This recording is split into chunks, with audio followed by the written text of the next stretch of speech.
AI 시대 다음의 IT 산업혁명은 무엇일까요? 많은 전문가들이 양자기술 혁명이라고 말합니다. 손톱보다 작은 고화질 디스플레이, 지구 표면의 중력 이미지, 슈퍼컴퓨터보다 월등히 큰 계산 능력. 이렇게 고전 세계의 한계를 뛰어넘는 양자기술이 본격적으로 활용된다면 지금의 우리로는 상상하지 못할 새로운 사회가 등장할지도 모릅니다.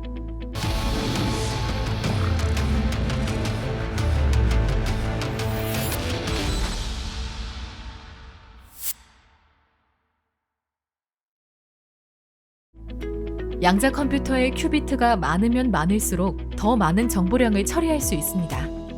20큐비트는 1메가비트, 40큐비트는 1테라비트 규모의 정보를 한 번에 연산할 수 있습니다. 이 정도의 연산은 지금의 슈퍼컴퓨터로도 가능한데요. 그럼 양자 컴퓨터가 기존 슈퍼컴퓨터 성능을 능가하려면 어느 정도의 큐비트가 필요할까요?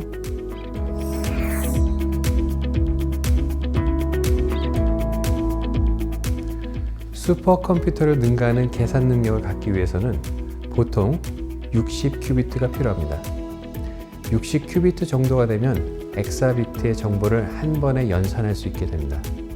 엑사비트는 백경을 뜻하는 엑사, 그리고 컴퓨터 데이터 단위인 비트가 합쳐진 단어인데요.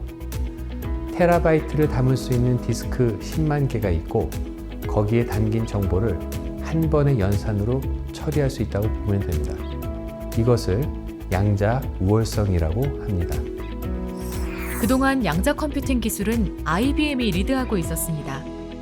그러던 중 2019년 9월, 구글에서 초전도 양자 컴퓨터 시카모어가 양자 우월을 달성했다고 발표합니다.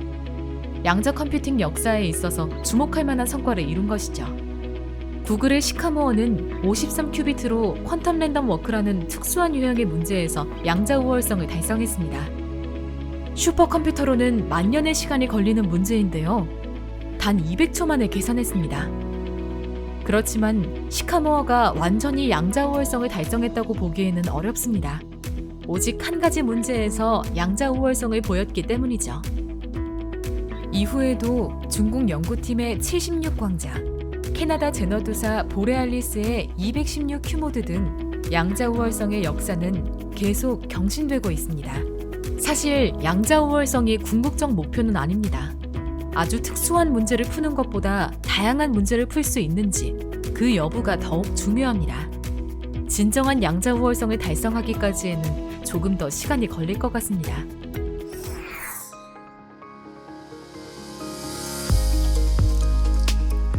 현재의 양자 컴퓨터를 NISQ, 니스크 컴퓨터라 부릅니다.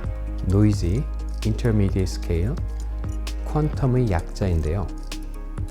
연산 결과에 에러가 섞여 있고 그다지 크지 않은 문제만 풀 수 있어 이러한 이름이 붙었습니다. 양자 컴퓨터의 큐비트는 매우 작은 에너지로 동작하기 때문에 주변 환경의 영향을 쉽게 받습니다. 그래서 정보가 깨지거나 변경되는 일이 일어납니다. 다시 말해 양자 정보 에러가 나타납니다. 이 정도 수준으로도 수학적으로 매우 어려운 문제를 슈퍼컴퓨터보다 빠르게 풀 수 있습니다. 하지만 궁극적인 목표는 에러가 없는 완벽한 컴퓨터겠죠.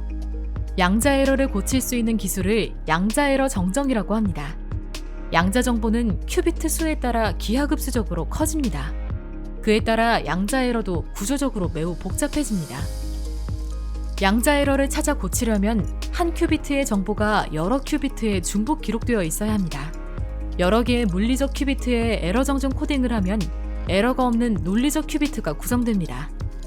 한 개의 논리적 큐비트는 수십 또는 수천 개의 물리적 큐비트로 구성됩니다. 이렇게 논리적 큐비트로 이루어진 양자 컴퓨터를 오륜내성 양자 컴퓨터라 부릅니다. 양자 컴퓨터를 연구 개발하는 사람들에게는 꿈의 컴퓨터인데요. 적어도 10년 이후에나 실용화될 것으로 예상하고 있습니다.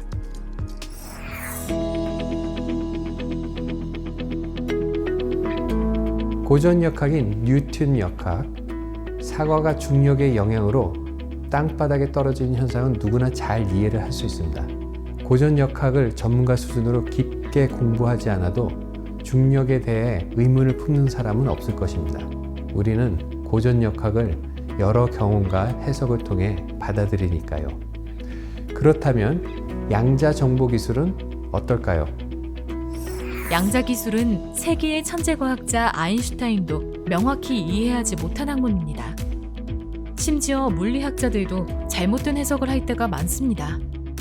예를 들어 얽힌 광자상은 빛보다 빠르게 정보를 전달한다든가 양자 전송으로 물질을 순간이동시킨다든가 하는 해석입니다. 관심을 끄는 신기하고 재밌는 과학 이야기처럼 보이지만 물리 법칙을 거스르는 잘못된 해석입니다.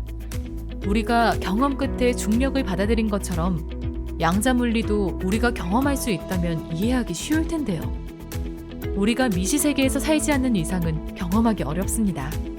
이런 미시세계를 물리학자들이 실험실에서 몇 번이고 관찰한 끝에 양자역학이 탄생했습니다. 당시에는 양자역학을 이용해 복잡하고 방대한 연산을 할 수 있으리라 예측하지 못했을 겁니다. 하지만 이제는 양자 기술의 발전이 미래를 결정짓는 시대입니다. 우리도 양자 물리를 바라보는 시선을 바꿔야 합니다. 양자 물리가 기본 소양이 된다면 미래를 준비하는 데 도움이 되지 않을까요? 많은 나라에서 양자 컴퓨터 상용화 시점을 2020년대 후반으로 보고 있습니다. 양자법을 제정한 미국뿐만 아니라 중국을 포함한 여러 나라들이 양자 정보 기술 발전에 박차를 가하고 있는데요. 한국 또한 양자 기술 강국 진입을 위해 2028년까지 100큐비트급 기술력을 확보하는 목표를 세웠습니다. 가까운 미래에 물리나 화학 문제를 빠르게 풀 수 있는 양자 시뮬레이션, 최선의 투자 포트폴리오를 제시하는 양자 최적화 문제풀이, AI 특이점에 도달할 수 있는 양자 AI가 나타날 것으로 기대하고 있습니다. 양자 기술이 상용화될 미래를 생각하면 양자 물리와 정보 이론은 이제 기본적으로 알아둬야 할 과학 상식이 되었습니다.